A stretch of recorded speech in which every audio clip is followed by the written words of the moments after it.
kurang lagi sedikit. Bismillahirrahmanirrahim. Alhamdulillah, sahabat saya yaitu Pak Ustadz Abu Fikri dari lembaga Lentera Hati, Pak ya? Lentera Hati Insan sedang ke rumah saya dalam menjalankan amanah-amanahnya itu. Berhubung ada kesempatan Allah memberikan waktu dan takdir kepada kami, yaitu juga menjalankan sunnah-sunnahnya itu. Seperti inilah memang Pak Abu itu diamanatkan pada beliau itu dalam menjalankan amanahnya itu terapis bekam. Terapis bekam ini adalah suatu metode ya sunnah Nabi di dalam bidang kesehatan. Ya inilah yang perlu bapak-bapak bisa ngerti.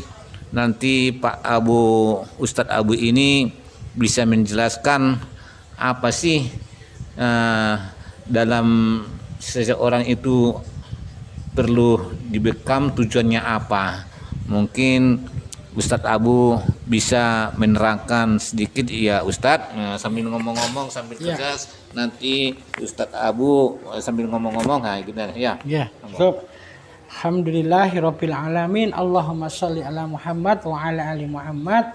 Ayyuhal ikhwan, ittaqullaha haqqa tuqatih wa la tamutunna illa wa antum muslimun. Pada siang hari ini qadarullah saya berada di rumah Pak Kamai di NSA Gresik.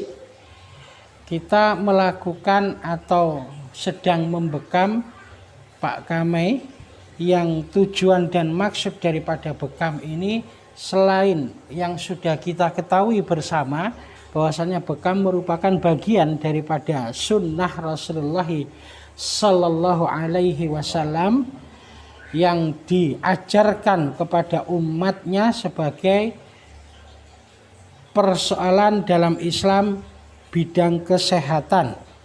Bekam itu diambil darah kotornya yang berada di atas daging di bawah kulit, yang itu merupakan sumber penyakit dari segala macam bentuk penyakit fisik daripada manusia, di samping faktor kejiwaan yang juga turut serta menentukan serta sikap pola kelakuan daripada seseorang. Maka bekam mengambil posisinya dalam dunia pengobatan di dalam Islam ini, tampil di tengah-tengah kehidupan manusia untuk memberikan sebuah solusi sehat. Rasulullah bersabda bahwa bekam ini akan mencegah 42 sampai dengan 72 penyakit berat di hari tua. Orang yang biasa berbekam ketika sakit bersama dengan orang yang tidak berbekam, proses kesembuhannya tentu biidznillah karena Allah biasanya lebih besar dan lebih cepat orang yang biasa berbekam. Ataupun ketika ada luka-luka, itu lebih cepat keringnya orang yang biasa berbekam. Berbekam ini bahkan bukan hanya untuk mencegah penyakit-penyakit medis fisik mulai dari stroke, kemudian diabetes, hepatitis paru-paru, jantung yang sifatnya mengobati atau membantu pengobatan, tapi juga bekam digunakan oleh Rasulullah yang mencontohkan untuk ruqyah, sehingga ketika seseorang itu berbekam, dia sama dengan telah melakukan ruqyah. Di mana letak korelasinya? Letak korelasinya adalah pada darah. Bahwa Rasulullah bersabda, inna syaitonah yajri mini bani Adam majrad dam. Sesungguhnya setan berjalan dalam tubuh anak cucu Adam melalui dam. Dam itu orang pembekan Timur Tengah mengatakan tabayuk dam, darah panas yang bergolak yang letaknya di atas daging, di bawah kulit, yang merupakan lalu lintas bagi syaitan berdasarkan sabda Nabi yang secara medis hal itu disebut sebagai toksin atau racun. Asalnya adalah dari berbagai macam makanan-makanan yang dimakan oleh manusia. Makanan yang dimakan oleh manusia biidznillah melalui proses anatomi tubuh, melalui mekanisme kerjanya, maka setelah tidak bisa diambil sisanya, yaitu setelah diambil vitaminnya dan hal-hal yang bermanfaat lainnya. Coba agak tegak Pak, lihat depan Pak Kame. Maka sisa yang tidak bisa diambil ini adalah sampah. Nah, sampah makanan ini dikehendaki Allah diletakkan di atas daging, di bawah kulit. Yang bila mana itu tidak bisa diambil atau tidak dilakukan pembekaman maksud saya, maka dia akan keluar melalui urin, kata Rasulullah, melalui air kecil, buang air kecil, atau kata Rasulullah akan keluar melalui keringat. Jadi sebenarnya orang kalau sudah berkeringat itu jangan langsung menghadap kepada kipas karena itu racun. Kalau menghadap kipas dia akan masuk lagi. Yang baik diseka dengan kain, baru setelah itu dia menghadap kipas. Karena kalau langsung itu nanti masuk lagi racunnya saat sudah keluar. Banyak orang yang sering dan mudah untuk berkeringat itu biasanya orangnya sehat. Nah, seperti itu. Berarti nggak cocok ya, orang namanya tuh berkeringat dekat apa kipasnya nggak cocok ya? Ya, ini pertanyaan luar biasa dari Pak Kame ini. Jadi kalau gitu selama ini berkeringat itu nggak cocok. Jadi kalau langsung tidak cocok Pak Kame, tapi dia harus diseka dulu dengan kain. Setelah itu baru nanti dikasih kipas tidak mengapa gitu loh. Itu. Supaya nanti racunnya itu nggak masuk ke dalam Nah benar, iya seperti itu. Itu sebetulnya tekniknya itu kadang-kadang ilmu itu sedikit tapi kalau kita cara mengamalkannya ya fatal begini ya. Itu Pak. Ya, fatal. Memang kipas itu bagus kelihatan tapi bisa juga yang malapetaka. Itu Salah dalam menggunakannya. ini merupakan titik kahil. Ini adalah titik kahil yang Nabi menyebutnya sebagai titik kahil, tepat di punuk atau di leher belakang di bawah kepala, persis di pertigaan ini. Titik kahil ini merupakan pusat saraf manusia. Makanya ketika manusia ini dipukul bagian sini dia akan pingsan. Nah, maka titik kahil ini satu dari titik-titik sunnah disebutnya. Di samping juga nanti kita memakai titik-titik yang lain yang berdasarkan hadis-hadis Nabi. Seperti ini adalah titik bainal katifain. Nah, ini bainal katifain yang merupakan titik sunnah juga yang Nabi biasa dalam berbekam mengambil titik tersebut, yaitu titik kahil bainal katifain, dan yang kedua ini adalah titik al-ahda'ain yang fungsi daripada kelima titik ini saja. Biasa kami para pembekam menyebutnya titik standar. Titik standar itu ada 7 atau 5. Bagi orang yang baru berbekam itu diberi saja 5. Tapi bagi yang sudah biasa berbekam kita ambil langsung 7. Memiliki keutamaan. Di antaranya seminimal-minimal mungkin itu adalah mengendorkan saraf-saraf yang kaku atau untuk mengeluarkan angin-angin dalam tubuh. Sedangkan titik standar ini menengahnya, kalau tadi minimalnya, menengahnya adalah untuk melancarkan sumbatan-sumbatan darah di seluruh saraf-saraf yang mengaliri dalam tubuh kita. Adapun ending maksimalnya ini adalah titik untuk diabetes, untuk stroke, untuk kemudian kolesterolnya tinggi. Nah, seperti itu. Makanya 7 titik ini 7 titik standar dan umum. Artinya untuk umum. Nanti ketika ada diabetesnya kita ambil kekhususan titik diabetes. Ketika ada hepatitisnya kita ambil kekhususan titik di hepatitisnya. Sebelumnya kita ambil seperti ini, semacam ini secara umum dulu 7 ini. Nah, seperti itu. Proses pembekaman ini lamanya tergantung kulit, Pak Kamai. Ada orang yang dibekam itu beberapa menit, ada hanya beberapa detik, hitungannya tergantung kulit. Bagi para pembekam itu memegang begini sudah tahu ini enggak boleh lama-lama. Ini harus lama, itu bisa diketahui gitu. Nah,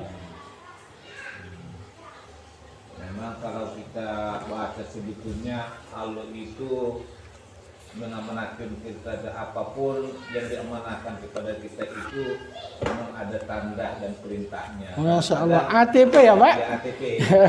Kalau di DNSA ATP dikenalnya. Kalau seperti Abu Fikri ini, amanahnya itu bekam, dia itu ada tandanya, ya tandanya itu orang ini bisa dibekam lama, orang ini bisa sebentar. Nah, dia sudah tahu merasakan itu ada tanda-tanda di dalam tubuh pasien itu. Nah, ini Bapak Fikri sudah bisa dia membaca tanda-tanda di situ. Karena kenapa? Dia kan sudah di bidangnya. Nah, di bidangnya itu sudah dia sudah diilmui, dipelajari, diteliti. Inilah orang-orang kalau mengilmui, ya mempelajari metode-metode itu, akan Allah itu memberikan petunjuk-petunjuk melalui tandanya, perintahnya.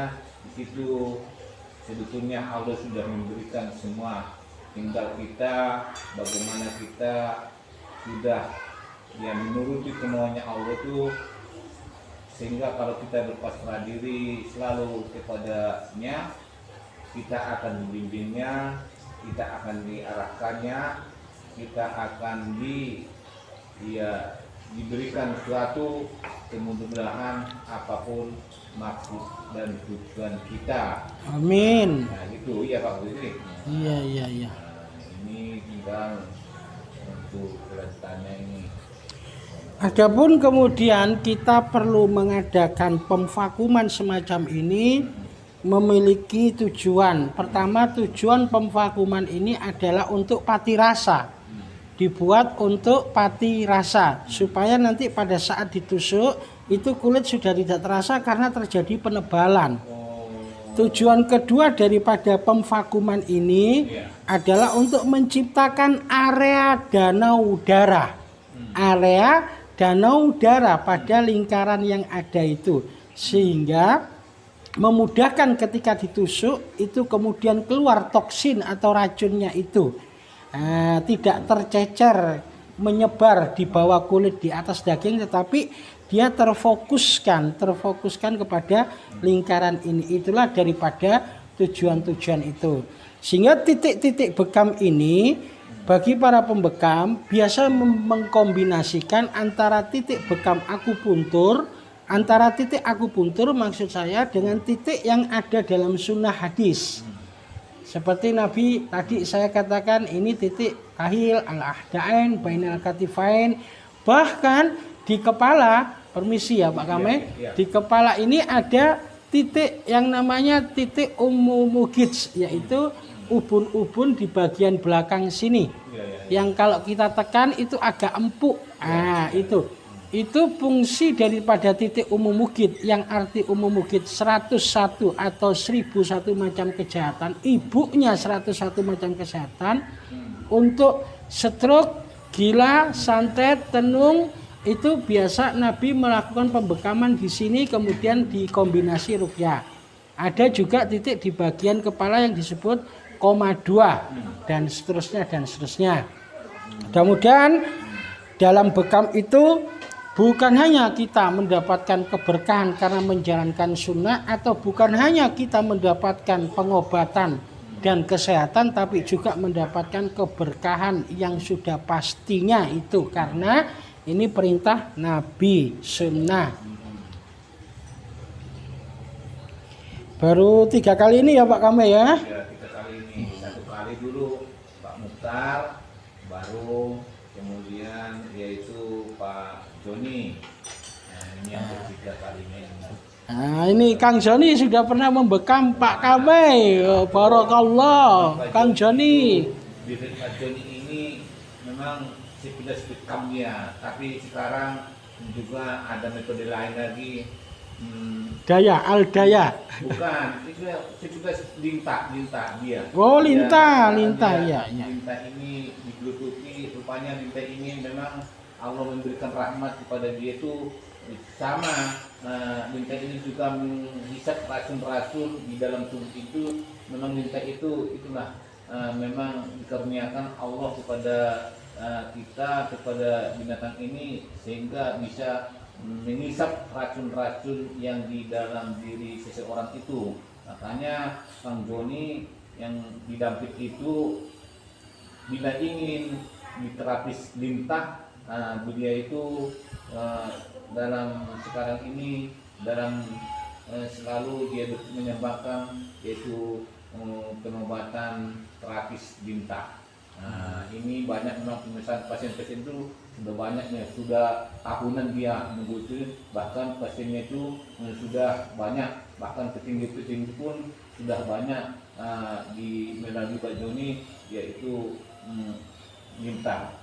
Memang kelihatan lintah ini jijik, tapi walau dari kejijikan itu rupanya ada di situ. Allah memberikan keberkahan kepada dia, jijik itu, sehingga dia minta itu disedot tubuh kita itu, yang mana kira-kira dia itu memang kalau ada racun-racun dia mesti nempel di situ, kalau nggak cocok dia nggak mau nempel. Iya, luar biasa kelebihannya. Saya pernah dulu waktu di Malang itu Kiai Bahyain, dia itu juga terapis lintah, juga teman-teman juga banyak lintah. Saya belum pernah coba karena berkesibukan waktu, banyak pasien, tapi suatu waktu nanti saya akan coba ulang lagi ya. Ini apa selanjutnya Pak? Apa? Sekarang kita masuk pada berikutnya, yaitu melakukan penusukan atau pensayatan. Cuma kita menggunakan jarum, jadi bahasanya penusukan. Bismillah. Jarum yang kita pakai ini adalah sejenis jarum yang biasa dipakai oleh medis untuk cek darah, baik kolesterol, asam urat ataupun diabetes. Akan tetapi bekam memiliki jarum sendiri yang kita sebut dengan jarum misawa.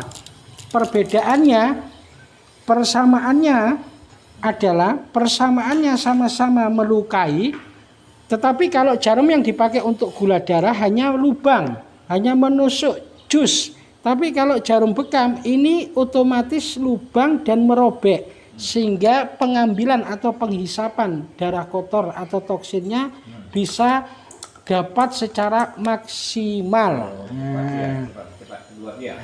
Seperti itu. Jadi setelah dikop, kemudian kita lakukan penusukan atau dilukai seperti ini. Ini jarumnya, kedalaman atau panjangnya jarum adalah 5 mili, bukan 5 cm. 5 mili itu pun yang kita pakai dengan ukuran standar sebanyak atau sedalam 3 mili saja. Jadi tidak sakit, apalagi sebelumnya sudah dipati rasa dengan dikop di vakum ini. Seperti itu. Terukur ya Pak? Dan terukur gitu, karena memang ada ukurannya seperti itu. Jadi saya memang dulu pernah itu, teman-teman saya itu silet itu, waduh, saya beli cacing kalau silet itu, waduh itu kalau bisa beberapa tak bergerobak. Kalau pakai silet, bedanya dengan jarum, kalau silet itu hasilnya silet atau pensayatan satu dengan lainnya tidak rata karena getaran tangan kita. Hanya kalau pakai silet itu nanti paling terasanya saat mandi. Itu terasa sriwing-sriwing ya, orang Jawa bilang.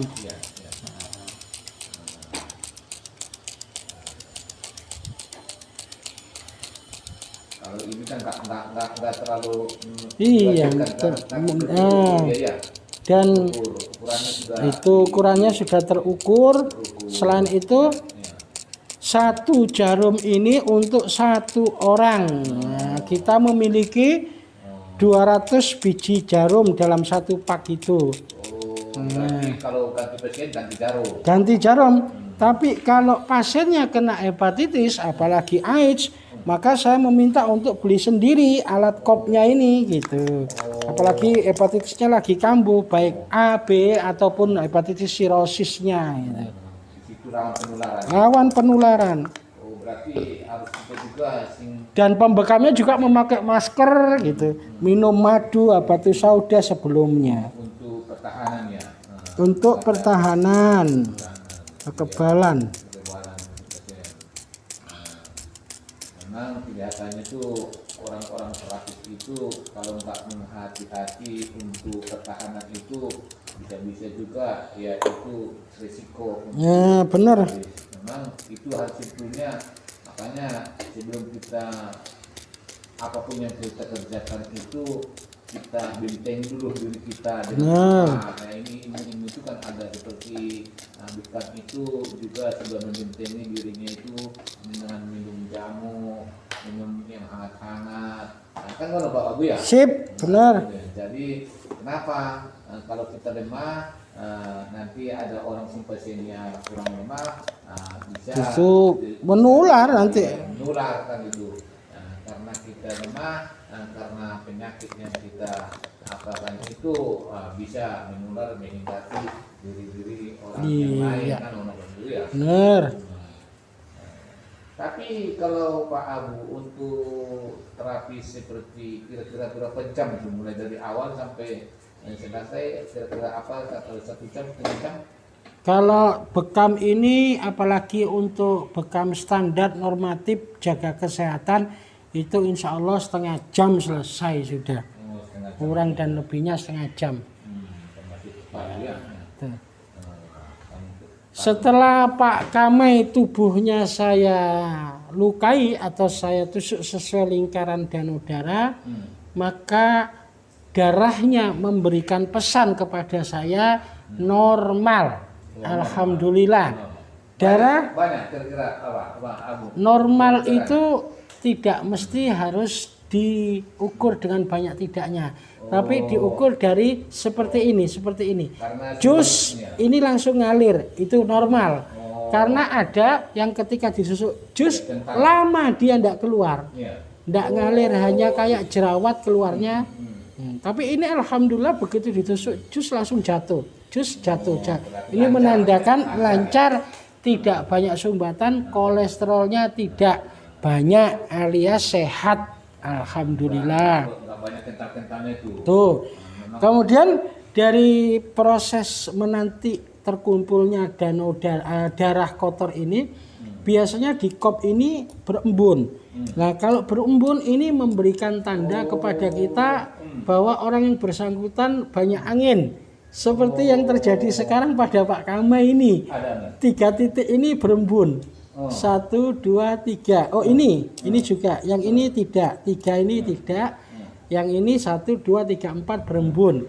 Berarti ada bagian-bagian dalam struktur tubuh yang diwarnai atau didominasi angin. Meskipun dalam dunia medis tidak mengenal istilah masuk angin gitu. Itu berembun.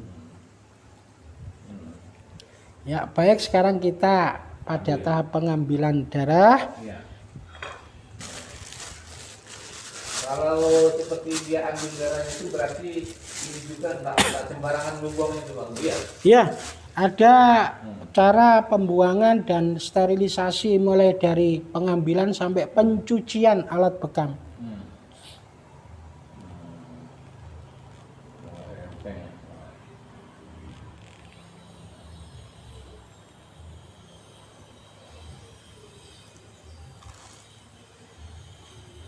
Alhamdulillah bisa kita lihat secara dekat ini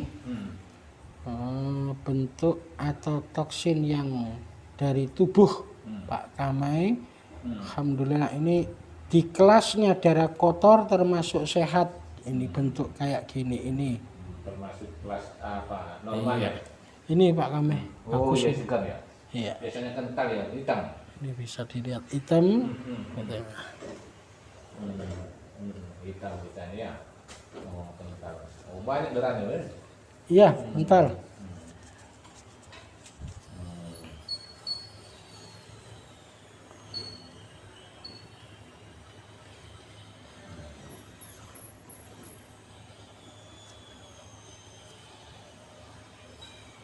Kalau gangguan goib, apa memang bisa dibekam Pak Bu? Bisa. Bisa ya? Dan bekam ini sebagaimana di depan saya terangkan tadi merupakan bagian dari ruqyah. Itu cuma lebih kepada medis.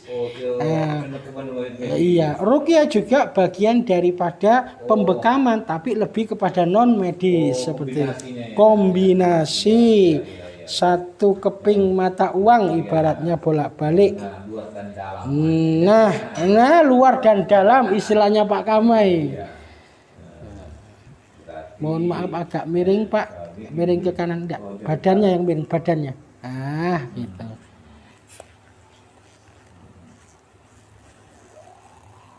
Ya biasa.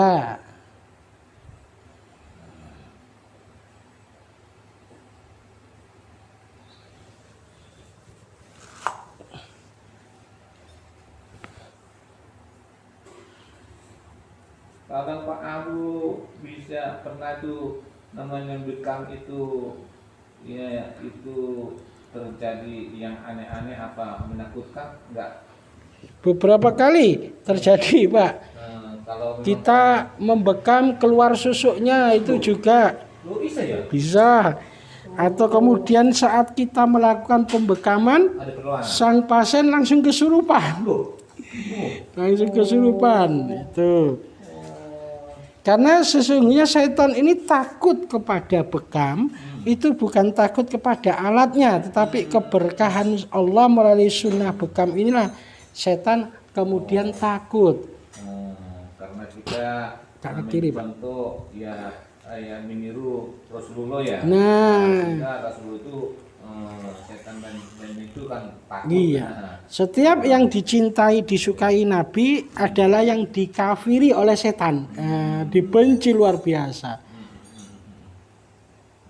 Nah ini. Ya. Tapi reaksinya ini kalau nanti kira-kira berapa hari umpamanya sembuhnya itu secara hilangnya bekamnya itu pengkopan itu kira-kira berapa hari sembuh kira-kira? Kalau bekas bekam itu relatif tergantung satu kulitnya, kemudian yang kedua tergantung pula bagaimana cara membekamnya orang yang membekam tersebut gitu. Makanya diperlukan pembekam itu bisa membaca kulit. Kalau dia bisa membaca kulit dengan jitu, maka bekas bekam ini ya besok sudah biasa itu hilang gitu. Bisa juga 3 hari ya. Ya. Tapi Itu nggak perlu takutkan ya. tidak perlu dikhawatirkan. Bahkan kalau ada gletser atau seperti luka bakar jerawat itu pun tidak apa-apa.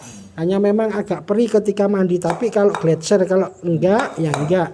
Makanya di depan tadi kita katakan kemampuan membaca kulit Itu makanya untuk menghindari gletser. dari pengalaman-pengalaman itu Itu membaca tanda-tandanya itu ya. Itu Makanya orang-orang yang teruji itu ya itulah orang-orang yang teruji di bidang yang diamanatkan oleh Allah kepada beliau. Nah, kalau orang itu memang sudah sering itu belajar mengamanah di amanah yang diamanahkan Allah kepada dia, diilmui, dipelajari, ya dengan insya Allah Allah akan memberikan petunjuk ya Pak Abu ya. Itu. Kalau apapun yang kita inginkan, apapun yang kita mau ditekuni dengan ilmunya, insya Allah bisa ya. Benar. Yang penting ada kemauan, bisa ya Pak Abu. Seperti itu, Pak. Ada action belajar, ada action apa, ya bisa Pak Abu ya. Itu. Jadi seperti bengkel, dia belajar ilmu perbengkelan bisa juga pengelasan. Dia bilas kalau dia untuk mengelas bisa juga ya, karena diilmui. Juga Pak Abu ini dia seorang perakis ruqyah bekam, diilmui, dipelajari. Dia karena sudah pengalaman tahun-tahunan, bahwa sudah di seluruh Nusantara. Sudah kemana saja Pak Abu? Udah kemana saja? Ke daerah mana? Sudah sampai luar pulau, bahkan ke Palembang. Pernah Kak. Kemarin saya dengar itu dari Jakarta. Jakarta kemarin Jakarta. NTB juga, Bali. Bali juga ya. Ya, selain juga diantaranya membekam meruqyah, juga lebih banyak ngisi-ngisi pelatihan-pelatihan ruqyah dan pelatihan-pelatihan bekam. Oh, pelatihan. Jadi kalau ada pun orang yang ingin belajar ke Ustaz Abu, bisa diajari bimbing Pak Abu. Insya Allah kita melayani pelatihan untuk keluarga ataupun secara umum. Ya cukup, alhamdulillahirabbil alamin, 7 titik telah dirampungkan. Alhamdulillah.